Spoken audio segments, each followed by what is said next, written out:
Regard espiègle, point de vue cocasse et détail qui fait mouche.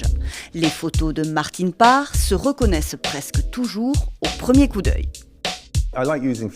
J'aime utiliser le flash parce que ça illumine les scènes au premier plan et ça relève l'image. Ça lui donne plus de couleurs, plus de luminosité. Le Centre culturel irlandais expose aussi une facette moins connue de son travail, du noir et blanc dans les années 70, le début de sa carrière.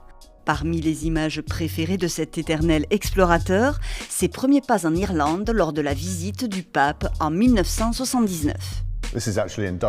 Là, on est à Dublin. Les 2 tiers du pays s'étaient déplacés pour le voir. Je savais que je ne pourrais pas l'approcher.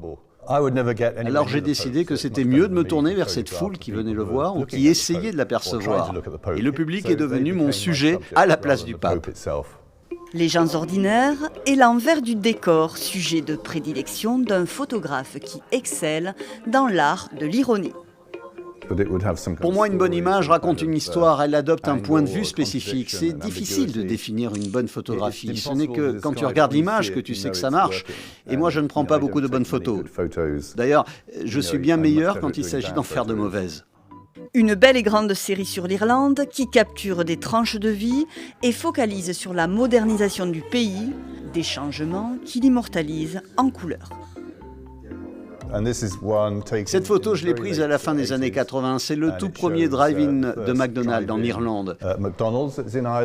Et les gens ne savaient pas comment faire. Ils ne réalisaient pas qu'ils pouvaient juste commander en restant dans leur voiture. 40 ans de va-et-vient, un travail au long cours loin d'être terminé. Dans quelques mois, Martin Parr retourne photographier les paysages et les habitants qu'il affectionne tant.